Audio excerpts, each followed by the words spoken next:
Hello students, आज हम chapter number 7 integrals को फर्दर प्रोसीड करेंगे। डियर स्टूडेंट्स, लास्ट लेक्चर में हमने केवल उन्हीं फंक्शंस की बात की थी जिनका हमें डेरिवेटिव पता था, यानी उन्हीं फंक्शंस का इंटीग्रेशन हम कर पाए थे जिनका हमें डेरिवेटिव डायरेक्ट पता था कि ये किसका डेरिवेटिव है, जिसका एंटी डेरिवेटिव नाम देके हमने डेरिवेशन पहले फाइंड आउट किया था, फिर उससे उल्टा चले थे। उस मेथड का नाम क्या दिया था भाई? वो बेस्ड था इंस्पेक्शन पे, इंस्पेक्शन मेथड नाम दिया था। लेकिन हर क्वेश्चन में हर फंक्शन को हम नहीं बता सकते हैं कि किसका डेरिवेटिव है। कुछ फंक्शंस ऐसे होते हैं जिनका हम डायरेक्ट नहीं बता सकते कि ये किसका डेरिवेटिव है। तो डियर स्टूडेंट्स, हमारा केवल जो मेथड हमने पढ़ा था इंस्पेक्शन, उससे काम नहीं चलेगा। We need some additional techniques और मेथड्स टू सोल्व इंटीग्रेशन। तो उन्हीं में से कुछ मेथड्स हैं: integration by substitution, integration using partial fraction, integration by parts. तो उसका फर्स्ट मेथड हम पढ़ेंगे आज, इंटीग्रेशन बाय सब्स्टिट्यूशन।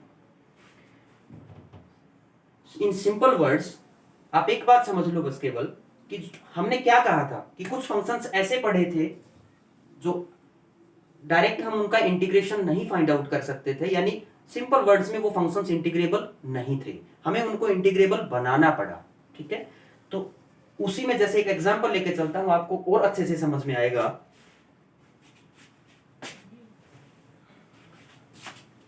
एक एग्जांपल ले लिया मैंने, कोई भी इंटीग्रेशन फाइंड आउट करना है हमें, 2x into sine square sine x square plus 1 dx। तो देखिए इस क्वेश्चन में कितने फंक्शंस हैं? इसकी तो हम बात करें तो केवल कांस्टेंट टर्म है, इसको छोड़ दो। एक तो ये है और एक ये फंक्शंस है। दो फंक्शंस किसमें है? मल्टीप्लिकेशन में। ये दोनों फंक्शंस मल्टीप्लिकेशन में है, और मल्टीप्लिकेशन में इंटीग्रेशन जो है वो इंटीग्रेशन जो है अंदर नहीं जाता है।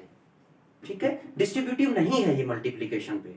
तो क्या करना पड़ेगा हमें? या तो जो पिछली एक्सरसाइज में हमारे पास ऐसे क्वेश्चंस आए थे, कई क्वेश्चंस ऐसे थे कि दो फंक्शंस मल्टीप्लिकेशन में थे, लेकिन हमने क्या कर लिया था, वो आगे सोल्व हो रहे थे तो उनको हमने सोल्व कर लिया था, तो वो फंक्शंस इंटीग्रेबल बन गए थे। लेकिन यहां पे देखिए 2x into sine of x square plus 1, ये दोनों के दोनों फंक्शंस जो हैं, ये दोनों फंक्शंस मल्टीप्लिकेशन में हैं और ना ही ये आगे सोल्व होते हैं। ठीक है, आगे हम मल्टीप्लिकेशन थोड़ी कर सकते हैं। ये एंगल है, इसका साइन का एंगल है एक्स स्क्वायर प्लस 1। दूसरी बात एक और बताई थी मैंने कि जो भी ट्रिग्नोमेट्रिक रेशियोज होते हैं, उन ट्रिग्नोमेट्रिक रेशियोज में हमें एंगल है वो केवल लीनियर होना चाहिए। एक्स में, केवल एक्स में जो वेरिएबल, जिस वेरिएबल के रेस्पेक्ट में हम इंटीग्रेट कर रहे हैं उसको क्या होना चाहिए? वो लीनियर होना चाहिए। लेकिन यहाँ पे क्या है? क्वाड्रेटिक। तो जब भी हमें साइन के साथ जो भी ट्रिग्नोमेट्रिक रेशियोज कुछ भी हो, उनके साथ लीनियर के अलावा कोई और फंक्शन हो, तो हमारा जो फंक्शन होगा वो इंटीग्रेबल नहीं होगा। उससे पहले हमें कुछ न कुछ और अलग से करना पड़ेगा। तो उसी में सबसे पहला जो पढ़ रहे हैं हम, इंटीग्रेशन बाय सब्स्टिट्यूशन। एक मेथड जो बताया मैंने, 3-4 मेथड्स पढ़ेंगे हम इस चैप्टर में। उसमें फर्स्ट चैप्टर है इंटीग्रेशन बाय सब्स्टिट्यूशन। तो उसमें करते क्या है हम, हमें ये फंक्शन है वेरिएबल x में, x वेरिएबल है यहां पे। यदि मैं इस फंक्शन को किसी दूसरे वेरिएबल में बदल दूं, यानी कुछ पुट करके दूसरे वेरिएबल में चेंज करता हूं, इस तरह से चेंज करेंगे कि जैसे इसको पुट करेंगे तो नया जो फंक्शन आएगा, नए वेरिएबल में जो फंक्शन आएगा, वो फंक्शन हमारा इंटीग्रेबल होगा। ठीक है, यही जो मेथड होता है जिसमें एक वेरिएबल से एक वेरिएबल वाले फंक्शन को पुट करके दूसरे वेरिएबल में कन्वर्ट करना पूरे फंक्शन को, वो कहलाता है इंटीग्रेशन बाय सब्स्टिट्यूशन। देखिए इस एग्जांपल से ही समझते हैं। जैसे इसी क्वेश्चन को हम लेते हैं, इस क्वेश्चन में क्या प्रॉब्लम है हमें? इस क्वेश्चन में हमें प्रॉब्लम है कि एंगल क्या नहीं होना चाहिए? एंगल नहीं होना चाहिए क्वाड्रेटिक। तो हम इसी को पुट कर देते हैं, इसी को मान के चलते हैं, पुट कर दिया। Put x square plus 1 is equal to कोई दूसरा वेरिएबल, मैं इस वेरिएबल का नाम टी दे देता हूं, इसको टी पुट कर दिया। ठीक है, जैसे इसको मैं दूसरा वेरिएबल पुट करूंगा, टी नाम दूंगा इसको टी जैसे ही मैंने नाम दिया, तो यहां पे इंटीग्रेट भी किसके रेस्पेक्ट में करना पड़ेगा? टी के रेस्पेक्ट में, यानी dx को भी चेंज करना पड़ेगा। तो डियर स्टूडेंट्स, ये बात ध्यान रखनी है, आपको याद रखनी है, भूलना नहीं है कि जैसे ही आप एक वेरिएबल को दूसरे में चेंज करते हो, यानी सब्स्टिट्यूट जब आप करते हो, तो dx की वैल्यू भी हमें फाइंड आउट करनी है। ठीक है, dx की वैल्यू भी फाइंड आउट करनी है। तो dx की वैल्यू कब आएगी? जब दोनों तरफ डिफरेंशिएट कर देंगे। तो इसी मेथड का एक पार्ट है, जैसे ही आप पुट करोगे, पुट करने के बाद डिफरेंशिएटिंग ऑन बोथ साइड्स, दोनों तरफ डिफरेंशिएशन करना पड़ेगा, किस लिए? dx की वैल्यू फाइंड आउट करने के लिए। करिए डिफरेंशिएशन, x स्क्वायर का डिफरेंशिएशन 2x प्लस 1 तो क्या हो जाएगा? 0 हो जाएगा। ठीक है, और x का डिफरेंशिएशन क्या हो जाएगा? चलो इसको एक बार ना, एक बात ध्यान रखनी है आपको, अब की बार हम x के रेस्पेक्ट में डिफरेंशिएट नहीं कर रहे हैं। अगर x के रेस्पेक्ट में करोगे तो क्या आ जाएगा? 2x plus 0 is equal to t का क्या आ जाएगा? dt by dx। ठीक है, अब क्या आ गया? 2x is equal to dt by dx। अब ये dx इधर आएगा, इज इक्वल टू dt। हमने पीछे जो डिफरेंशिएशन में पढ़ा था, एक ही वेरिएबल के रेस्पेक्ट में हमने डिफरेंशिएट किया था, लेकिन यहाँ पे मैं क्या कर लेता हूँ, इधर x के रेस्पेक्ट में करूंगा, उधर t के रेस्पेक्ट में करूंगा, तो ये 4 स्टेप्स बच जाएंगे। देखिए क्या करना है, डिफरेंशिएशन जब यहाँ पे करेंगे सब्स्टिट्यूशन में, तो क्या करेंगे, इसको x के रेस्पेक्ट में डिफरेंशिएट कर लो, क्या हो जाएगा? 2x, ये तो हो जाएगा 0। x का डिफरेंशिएशन क्या होता है? dx is equal to t का क्या हो जाएगा? dt। ठीक है, ठीक है। अब देखिए इस क्वेश्चन में जब भी क्वेश्चन आप सब्स्टिट्यूशन का मिलेगा, तो मैक्सिमम चांसेस होंगे कि जिसको आप सब्स्टिट्यूट करते हो, उसका जब आप डेरिवेटिव फाइंड आउट करोगे, वो फंक्शन इस पूरे फंक्शन में कहीं ना कहीं किस मल्टीप्लिकेशन में मिलेगा वो, यानी जिसको पुट किया, जो पुट किया उसका डेरिवेटिव कहीं ना कहीं मल्टीप्लाई में मिलेगा। लगभग चांसेस होते, कंपलसरी नहीं है। ठीक है, तो जैसे x स्क्वायर प्लस 1 का डिफरेंशिएशन किया था हमने, क्या आया? 2x dx। ध्यान से देखो, 2x x तो dx तो सभी में होता ही है मल्टीप्लिकेशन में, 2x यहाँ मल्टीप्लाई में है, तो डायरेक्ट हम पुट कर देंगे। पुट किया तो क्या आ गया? ये इसको मैं i मान लेता हूं, ये i क्या हो गया पुट करने के बाद में? इसकी जगह तो sine of x square plus 1 की जगह तो क्या पुट कर दिया? t पुट कर दिया। और जो ये 2x इंटू dx था, इसको एक साथ लिख सकते हैं, इसको ऐसे भी लिख सकते हैं। जिन बच्चों के समझ में नहीं आया, एक बार मैं यहाँ अलग से बता देता हूँ, बाकी फिर हर क्वेश्चन में मैं डायरेक्ट लिखूंगा ताकि ज्यादा समय वेस्ट ना हो हमारा। इसको क्या लिख सकते हैं? 2x से मल्टीप्लीकेशन में इधर ले सकते हैं, क्या आ जाएगा? इसकी वैल्यू पुट की तो ये आ जाएगा साइन t, और ये किसका काम करेगा? dt का, तो डायरेक्ट मैंने dt लिख दिया। या आप ऐसे भी कर सकते हो, जिन बच्चों के समझ में नहीं आता कि किसको किसके साथ मल्टीप्लिकेशन में करना है, तो आप यहाँ से dx की वैल्यू फाइंड आउट करो, वो भी मैं यही बता देता हूँ। जिन बच्चों को जो अच्छा लगे, जो मेथड अच्छा लगे, वही यूज कर सकते हैं। जैसे 2x dx आ गया, यहाँ से dx की वैल्यू फाइंड आउट करो, dx की वैल्यू आ गई dt अपॉन 2x। अब वो i में पुट कर दो, i में पुट करो, सबसे पहले 2x का 2x रहने दो, फिर साइन x स्क्वायर प्लस 1 को मैंने t माना हुआ है, dx की वैल्यू रख दो। dx की वैल्यू क्या आ गई? dt by 2x। अब 2x से 2x कैंसिल हो गया, तो साइन t dt। ठीक है, डायरेक्ट आ जाएगा। आप कैसे भी कर लो, चाहे ऐसे पुट कर लो, चाहे ऐसे पुट कर लो। देखिए अब इस क्वेश्चन को हमने देखा, अब चेक करिए, ये किस वेरिएबल में था? ये क्वेश्चन x में था, अब किस वेरिएबल में आ गया? ये t वेरिएबल में आ गया। कितने फंक्शंस हैं यहाँ पे? ओनली वन फंक्शन, यानी यहाँ पे फंक्शन इंटीग्रेबल है। यानी वो फंक्शन इंटीग्रेबल का हमारा यहाँ पे मीनिंग क्या है कि हमें वो फंक्शंस मिल गया जिसका हम आसानी से इंस्पेक्शन से क्या निकाल सकते हैं? इंटीग्रेशन निकाल सकते हैं। ठीक है, इंस्पेक्शन मेथड से, यानी हमें पता है कि किसका डेरिवेटिव है। या सिंपल शब्दों में, अब तक हमने जो 7.1 एक्सरसाइज में जो फॉर्मूला पढ़े थे, वो फॉर्मूला इसमें डायरेक्ट अप्लाई हो जाएगा। तो साइन टी का किसका इंटीग्रेशन, साइन टी का इंटीग्रेशन क्या हो जाएगा? साइन का क्या होता है, किसका डिफरेंशिएशन होता है? माइनस कोस का, तो minus cos of t plus c. खत्म हो गया सवाल? नहीं, हमें वेरिएबल क्या मिला था? x। हमारा आंसर किस में आया है? t में।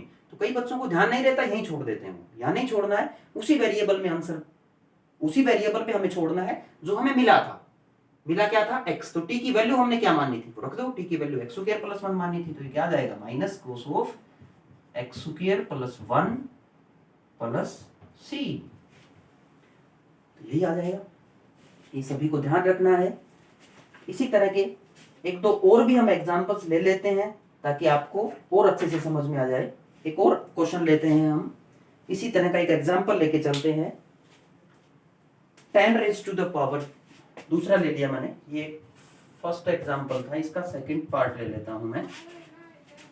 10 raise to the power 4 root x sec square root x upon root x, इसका हमें इंटीग्रेशन फाइंड आउट करना है। तो अब देखिए इस क्वेश्चन को चेक करते हैं, करने की कोशिश करते हैं। क्या ये इंस्पेक्शन वाले मेथड से हो जाएगा? कितने फंक्शंस हैं? 3 फंक्शंस, 1 2 3, 3 फंक्शंस हैं, तीनों 2 मल्टीप्लाई में है, 1 डिवाइड में है। तो ये डायरेक्ट इंस्पेक्शन से नहीं होगा। तो इसमें क्या करेंगे? डायरेक्ट इंस्पेक्शन से नहीं होता तो हमें क्या करना है? हमें कोशिश करनी है कि कुछ न कुछ पुट करें ताकि ये फंक्शंस इंटीग्रेबल हो जाए। यानी हम यूज करेंगे, कौन सा कोशिश करेंगे एक बार, कौन से मेथड से करने की? Integration by substitution. तो देखिए इसमें क्या पुट कर सकते हैं हम। हमें ये ध्यान रखना है, एक ही बात ध्यान रखनी है इसमें कि एक तो साइन को, जितने भी ट्रिग्नोमेट्रिक रेशियोज होते हैं उनका एंगल जो है वो लीनियर पॉलिनोमियल होना चाहिए। ठीक है, लीनियर होना चाहिए। यहाँ पे पावर 1/2 है, नहीं है। ठीक है, तो हम इसको पुट करेंगे रूट एक्स को। दूसरी बात ये ध्यान रखनी है, जिसको आप पुट करो उसका डेरिवेटिव भी कोशिश करो एक बार कि क्या इसका डेरिवेटिव है। ऐसी चीज पुट करें कि उसका डेरिवेटिव क्या है। जैसे 2 फंक्शंस हैं, इसी की अगर मैं बात करूं तो 10 का डिफरेंशिएशन क्या होता है? 10 का डिफरेंशिएशन होता है सेकंड स्क्वायर। 10 का डिफरेंशिएशन होता है सेकंड स्क्वायर। तो यहां पे आपका दिमाग एकदम से काम करना चाहिए कि 10 और सेकंड स्क्वायर एक साथ अगर मल्टीप्लिकेशन में है तो आप चेक करो, एक बार पुट करके देखो। मैक्सिमम पॉसिबिलिटी होती है कि 10 ही पुट होगा वहां पे, क्योंकि 10 का डिफरेंशिएशन क्या होता है? Sec square. तो सेकंड स्क्वायर तो dt में खत्म हो जाएगा। 10 स्क्वायर है वो एक वेरिएबल बच जाएगा, यानी एक वेरिएबल तो खत्म हो गया dt में, dt बनाने में चला जाएगा। तो यहाँ पे हमें क्या पुट करना है एक बार कोशिश करके देखनी है। सभी में अप्लाई नहीं होगा, देखना है, अलग अलग कंडीशंस होती हैं हर क्वेश्चन में। तो सब्स्टिट्यूशन में यही प्रॉब्लम है, बच्चों को कंफ्यूजन इसीलिए होता है कि हर क्वेश्चन में कुछ अलग पुट करना होता है। हर क्वेश्चन का अपना अलग ढंग है, क्योंकि इंटीग्रेबल हमें बनाने के लिए अलग अलग ढंग से बनाने पड़ेंगे, हमें कुछ नया सोचना पड़ेगा। कई बार एक जगह वो चीज पुट हो जाती है, दूसरी जगह नहीं होती, वो कंडीशंस पे डिपेंड करता है। तो देखिए, लेकिन मैक्सिमम पॉसिबिलिटी होती है कि 2 फंक्शन मल्टीप्लिकेशन में है, कुछ और नहीं है, सारे मल्टीप्लिकेशन डिवीजन में है। तो अगर 10 और सेकंड स्क्वायर दोनों है तो एक बार हम कोशिश करेंगे, हमारी फर्स्ट प्रायोरिटी जो होगी वो 10 को पुट करने की होगी। ठीक है, तो यहां देखिए अगर मैं 10 को पुट करूं, सबसे पहले तो मैंने क्या बताया कि रूट एक्स को पुट करो। आप रूट एक्स को पुट करोगे तो ये अलग आएगा, ये अलग फंक्शन आ जाएगा, ये खत्म हो जाएगा। मैं एक ही साथ पुट कर देता हूं क्योंकि ये रूट एक्स है, 10 रूट एक्स को ही मैं पुट कर देता हूं तो differentiation sec square root x dt उसमें चला जाएगा, dx ये तो, और जो x का फिर हम डिफरेंशिएशन करेंगे 1/2 रूट एक्स आएगा, इसी में चला जाएगा। तो यहाँ पे हम पुट करेंगे। देखिए जैसे ही हम सब्स्टिट्यूट करते हैं, अब तो ये फंक्शन कॉम्प्लिकेटेड लग रहा है, लेकिन जैसे ही हम इसको पुट करेंगे बिल्कुल सिंपल आ जाएगा। देखिए हम पुट करते हैं, put 10 root x is equal to t। 10 root x को t पुट कर लेते हैं, डिफरेंशिएटिंग ऑन बोथ साइड्स, वही प्रोसेस है। 10 का डिफरेंशिएशन क्या होता है? Sec square root x.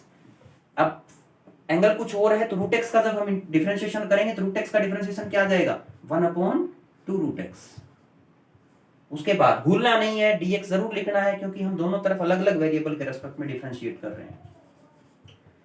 अब देखिए आप वो वैल्यू ले लो जो यहाँ पे है अपने पास ऑलरेडी। क्या क्या है अपने पास? सेकंड स्क्वायर रूट एक्स है, नीचे रूट एक्स है, क्या नहीं है? 2 नहीं है, तो 2 को मैं उधर भेज देता हूं, क्या आ जाएगा?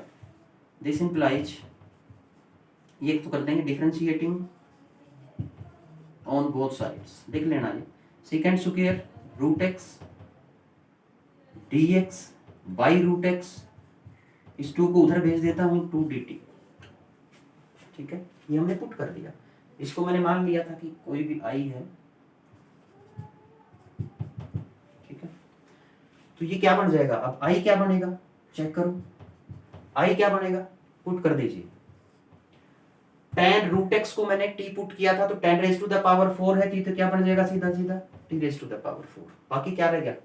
ये चीज है। इसको मैंने क्या पुट किया था?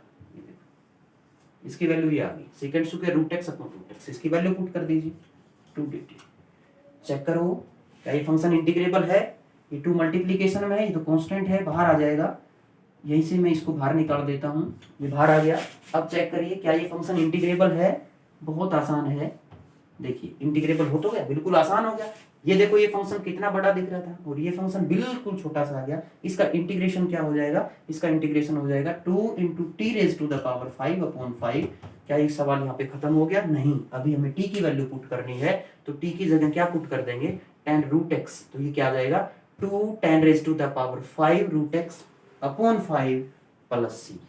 ठीक है, इसी तरह से अगर मैं और बात करूं, एक और एग्जांपल अगर हम लें, एक और एग्जांपल जैसे sine of tan inverse x upon 1 plus x square है, sine of 1 plus sine of, third example लेते हैं, साइन ऑफ एंगल है tan inverse x upon 1 plus x square dx, इसका इंटीग्रेशन हमें करना है।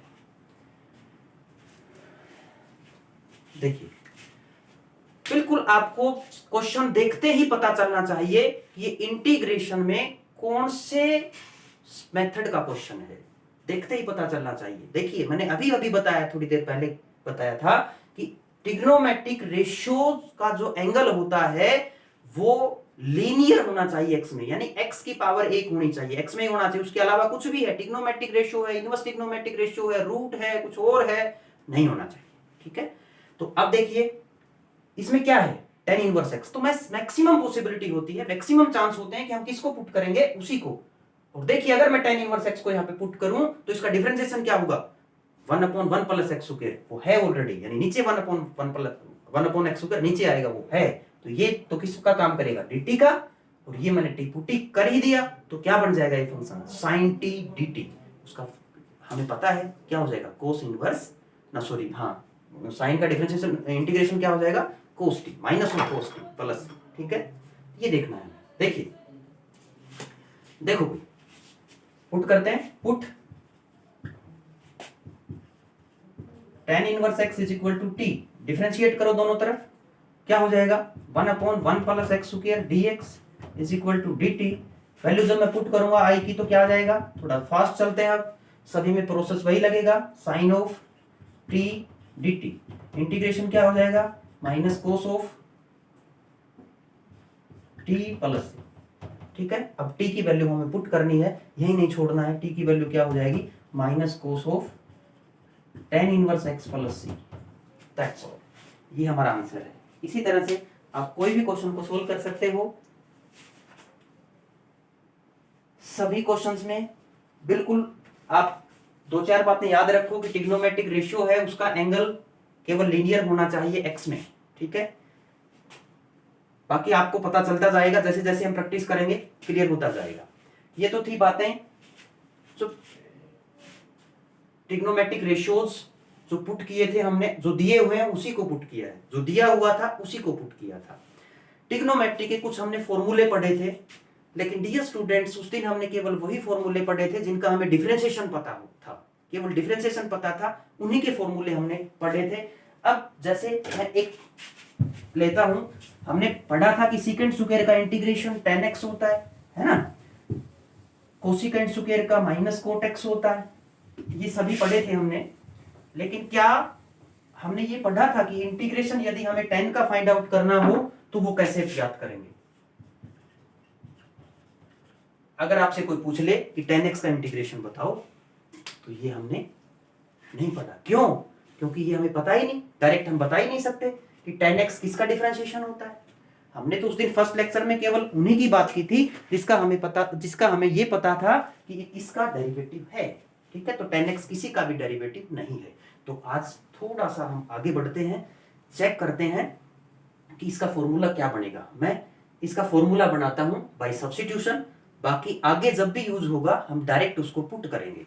ठीक है, आगे जब भी tan x हमें चाहिएगा, tan x का इंटीग्रेशन डायरेक्ट पुट कर देंगे, उसमें बार बार नहीं देखना हमें। देखिए, इसको सोल्व करते हैं। ये सोल्व नहीं हो रहा है, नहीं पता हमें इसको कैसे सोल्व कर सकते हैं। एक ही तरीका है, मैं इसको मान लेता हूं ये i है, इसका एक ही तरीका होता है, नहीं पता है तो इसको साइन कोस में बदल लेता हूं, sine x by cos x into dx। बताओ इसको क्या करेंगे? पुट करना है हमें। पुट किसको करें ये ध्यान रखना है, dt हमेशा ऊपर आना चाहिए, dt ऊपर आना चाहिए। यहाँ पे आप साइन को कोस पुट करोगे तो डिफरेंशिएशन dt आएगा, कोस को पुट करोगे साइन आएगा, माइनस प्लस से कोई कांस्टेंट तो हम इधर उधर कर लेते थे, वो हमें आता था, कांस्टेंट को इधर उधर हम कर सकते हैं।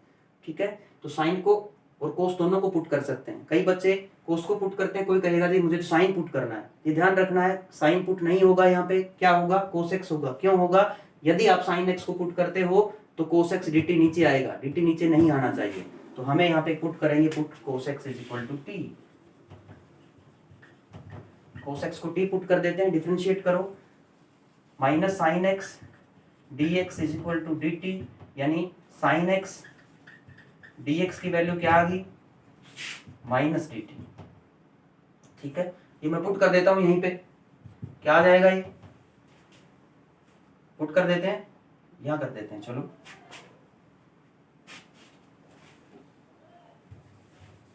इसी में पुट कर देते हैं, क्या आ जाएगा, ये साइन एक्स dx, इसकी जगह तो माइनस dt लिख देता हूं, अपॉन कोस एक्स टी बन गया। करो इसका इंटीग्रेशन, क्या हो जाएगा, माइनस तो कांस्टेंट है, बाहर आ जाएगा, log of mod t plus c. ठीक है, डायरेक्ट फार्मूला 1/t का हमने लास्ट पढ़ा, पीछे लास्ट लेक्चर में पढ़ लिया था। अब t की वैल्यू पुट कर दो, cos x माना था हमने, प्लस सी। ठीक है, एक तो ये फार्मूला हो गया, यानी मैं फार्मूला इधर लिख ही देता हूं, ये फार्मूला हम यूज करेंगे।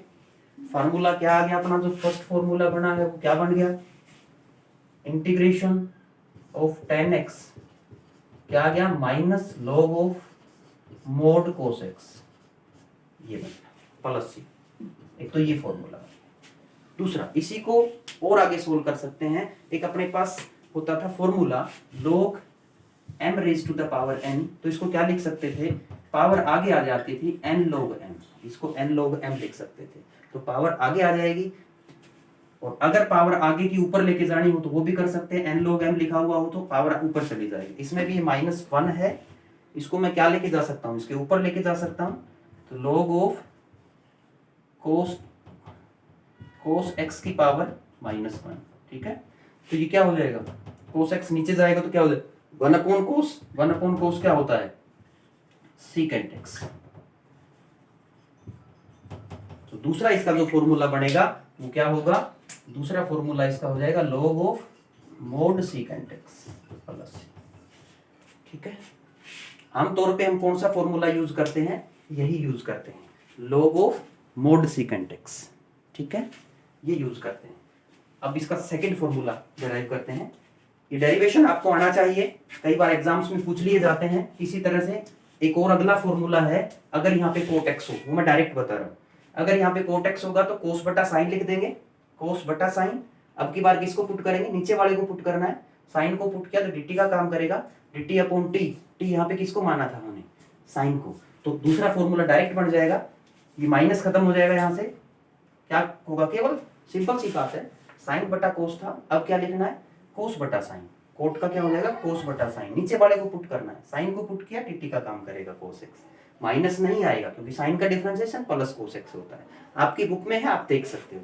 तो क्या बन जाएगा, माइनस खत्म हो जाएगा, और यहाँ पे क्या आ जाएगा, केवल साइन एक्स, यहाँ पे आएगा केवल साइन एक्स। ठीक है, तो इसका जो फॉर्मूला बनेगा वो क्या बन जाएगा, dx नहीं लगाया यहाँ पे, cot x dx is equal to log of mod sine x plus. ठीक है, ये होगा log of mod sine x plus. उससे आगे एक और फॉर्मूला ड्राइव करते हैं हम, नेक्स्ट चलते हैं। 4 फॉर्मूलाज हम पढ़ेंगे आज, इनको जब भी जरूरत पड़ेगी तो डायरेक्ट यूज करेंगे फिर। ठीक है, अगला लिखते हैं log of, sorry, integration of secant x dx। हमें secant x का इंटीग्रेशन क्या होगा ये पढ़ेंगे। देखिए, अब secant को क्या लिख सकते हैं, मैंने बताया था अगर कुछ भी सोल्व नहीं कर सकते तो हम क्या करेंगे, साइन कोस में बदल लेंगे। यहाँ पे साइन कोस में बदलेंगे तो क्या आएगा, 1/cos, वहां पे तो हम पुट कर सकते थे, कोस को पुट किया तो ऊपर उसका dt का काम करने वाला फंक्शन था, लेकिन यहाँ पे कुछ नहीं बचेगा, 1/cos होगा। तो क्या करें, अब कैसे सोल्व होगा ये, इसको क्या लिख सकते हैं, इसको मैं लिख सकता हूं secant x इंटू, ये थोड़ा सा आपको ध्यान रखना पड़ेगा, हमें secant x plus tan x से मल्टीप्लाई और उसी से डिवाइड करना पड़ेगा। फिर देखिए फिर पुट हो जाएगा सीधा सीधा, जैसे secant x plus tan x से मल्टीप्लाई किया डिवाइड किया कोई फर्क नहीं पड़ा, secant x plus tan x से डिवाइड और मल्टीप्लाई किया कोई फर्क थोड़ी पड़ा, कट जाएगा ये तो। लेकिन जैसे ही हमने डिवाइड किया हमारा फंक्शन क्या बन गया, सब्स्टिट्यूट करने से इंटीग्रेबल बन रहा है। देखिए ध्यान से चेक करिए, हम आमतौर पे किसको पुट करते हैं, नीचे वाले को, ताकि खत्म हो जाए। यदि मैं secant x plus tan x पूरे को पुट करूं तो secant x plus tan x का जब हम डिफरेंशिएशन करेंगे तो dt का काम कौन करेगा, सीकेंट एक्स का डिफरेंशिएशन करेंगे तो क्या होगा, secant x plus tan x, इसका टेन का करेंगे तो सीकेंट स्क्वायर एक्स, यानी डिफरेंशिएशन क्या आया, secant square x plus secant x tan x, वो ही ऊपर है, ब्रैकेट खोलेंगे तो वही बनेगा। ठीक है, इसको थोड़ा सा आगे सोल्व करना चाहो कर लो, secant square x plus tan x secant x into d x बटे में secant x plus tan x. ठीक है, सब्स्टिट्यूट करते हैं, put secant x plus tan x is equal to t, put करेंगे तो सीकेंट का डिफरेंशिएशन क्या हो जाएगा, secant x tan x plus tan x का हो जाएगा सीकेंट स्क्वायर एक्स, फिर d x is equal to d t. तो जैसे ही इसमें पुट करेंगे क्या आ जाएगा, यही ऊपर है डी टी अपॉन टी, इसका इंटीग्रेशन, और ये क्या बन जाएगा, log of mod of t plus c, तो ये क्या बन जाएगा, log of mod of secant x plus tan x. तो ये हमारा नेक्स्ट फॉर्मूला आ गया जो हम यूज करेंगे, जहां पे भी आपको लिखा मिल जाए कि आपको सीकेंट एक्स का इंटीग्रेशन क्या होगा, तो क्या होगा, log of modulus secant x plus tan x plus c. इसी तरह से एक और आएगा कोसिकेंट एक्स dx, इसका हो जाएगा log of cosecant x minus cot x plus c. ठीक है, सेम इसी तरह से आएगा, वो हम डिस्कस कर लेते हैं कैसे आएगा। देखिए यदि यहाँ पे क्या होगा, यदि यहाँ पे कोसिकेंट होगा तो हम किससे करेंगे, अगर कोसिकेंट होगा तो किससे करेंगे, कोसिकेंट प्लस कोट हो जाएगा, यहाँ पे सेम वही कोसिकेंट प्लस कोट यहां कर दो। ठीक है, अब देखिए ये सेम टू सेम, देखिए अब इसको सोल्व किया तो ये क्या बन गया, पुट करते हैं, put cosecant x plus cot x is equal to t, differentiation करो, माइनस कोसिकेंट स्क्वायर एक्स का, कोसिकेंट एक्स का क्या आ जाएगा, minus cosecant x cot x, इसका क्या आ जाएगा, minus cosecant square x into d x is equal to d T.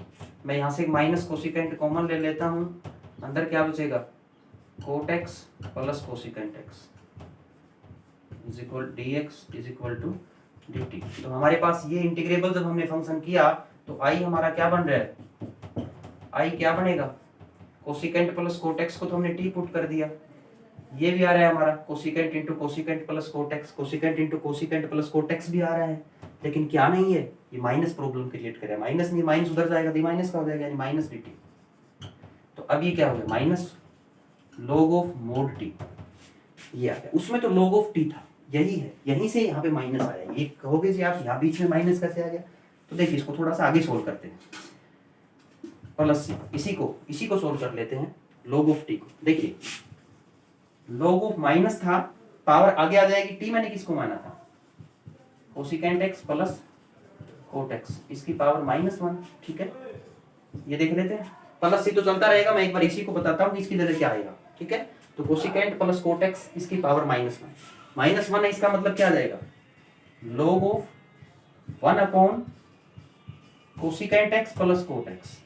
ठीक है, अब नीचे हम रखते नहीं है, क्या करेंगे, कोसिकेंट प्लस कोट एक्स से multiply, cosecant x plus cot x है ना, इसको हमें नीचे से खत्म करना है। नीचे से खत्म कैसे करेंगे, हमें इसकी एक आइडेंटिटी याद है, क्या है वो आइडेंटिटी, कि cosecant square x minus coat square x कितना होता है, 1 होता है। तो cosecant square minus cot square बनाने के लिए हमें क्या करना पड़ेगा, a प्लस बी तो है ही, a माइनस बी और आ जाएगा, तो a plus b into a minus b, a square minus b square हो जाएगा।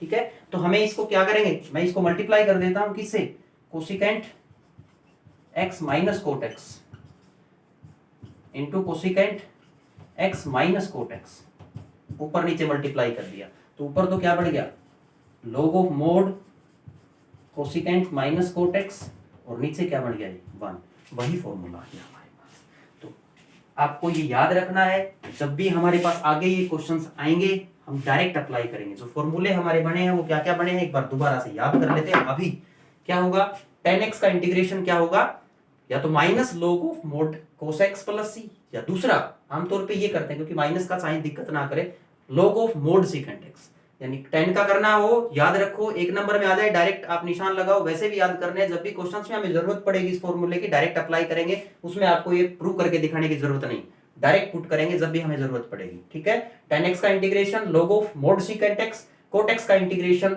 log of mode sin x, इसी तरह से secant x का differentiation log of secant x plus tan x, और कोसिकेंट का integration log of cosecant minus cot x, इसमें secant x plus tan x, इसमें कोसिकेंट माइनस कोट x। ठीक है, तो ये फॉर्मूलाज बेस्ड क्वेश्चंस हम नेक्स्ट लेक्चर में करेंगे।